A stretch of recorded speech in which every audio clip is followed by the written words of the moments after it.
Hello and welcome to a new episode of JoeScentMe. I'm here with Yvra from Yvra 1958. I hope I said the right, yeah, it is 1958. And we're here at the 2018 Esxence, and we're outside because it's so beautiful. Thank you for coming. It's so awesome to meet you. Good to be here.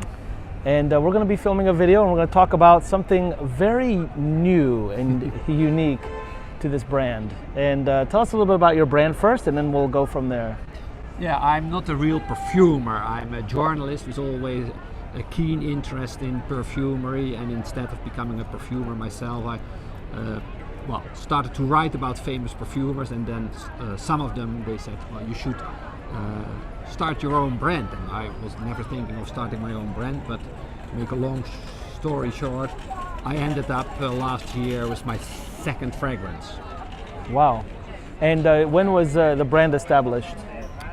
3 years ago. So first I worked for a company which is called Scotch and Soda. It's a Dutch fashion brand. Yeah, I've heard of them. Yeah.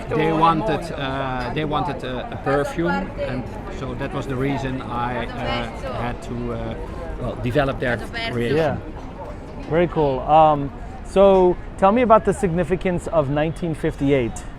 Yeah, I had the perfume already in my head. It was only the problem to get it in the bottle and to get it in the box. So I had a very specific idea to create a perfume which was a little bit vintage style, like going back to the 60s, the 70s.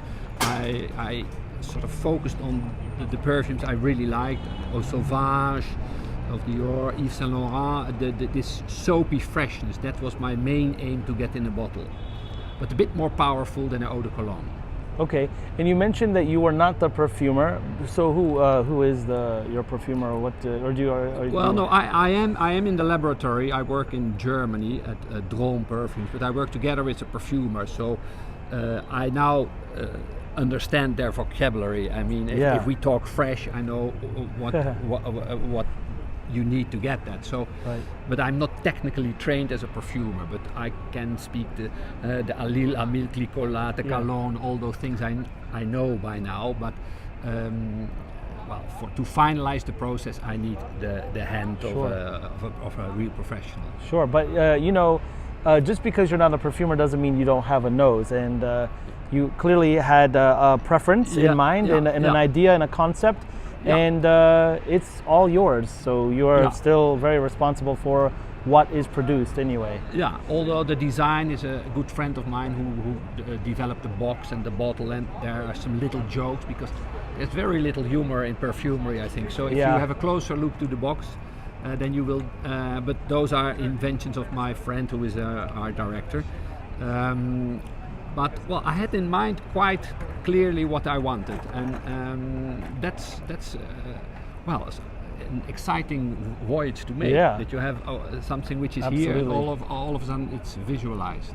And when I get a box, I'm going to be doing a video separately from this one, where I'm going to talk about the box and also the fragrance itself. So there are right now 2 fragrances in your line. Yeah. And the first one is slightly citrusy, a bit eau de cologne style, but a little bit more power, more woody aspects, of patchouli and cedarwood.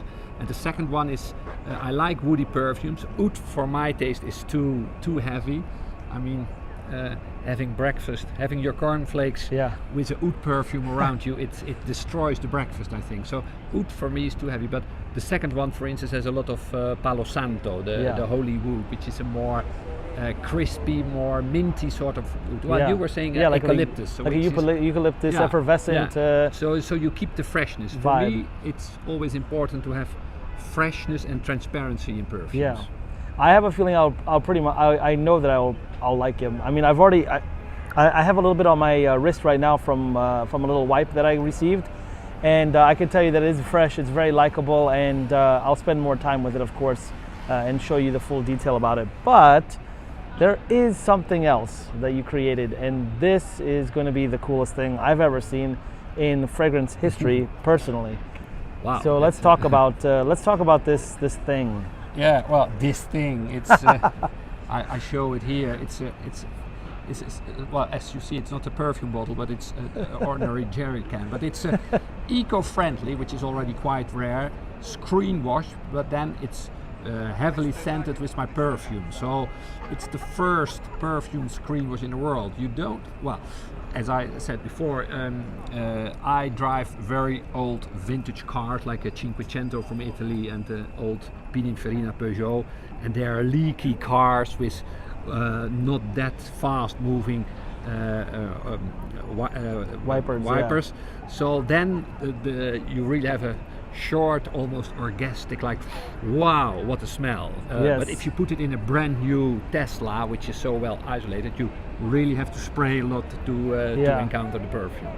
So this is a first of its kind, I will say, and I guess if you own a vintage convertible, or if you own an older car and you kind of want the car to smell good from the outside in, and of course have clean windows, and it's eco-friendly, you got to try this. This is the thing. And I take it if this is a first one, there's probably going to be a brown one too, right? Yeah, we will Down follow the road, up with, yeah. to give you some more choice. Sure.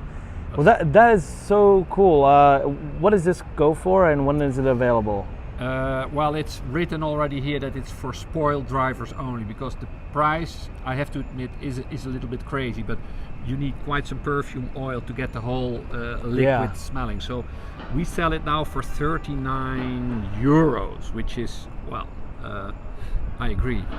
You can buy a lot of other stuff for that, but it is picked up quite well. I mean, if you care for your car, why not give it the best it can get? Sure. Yeah.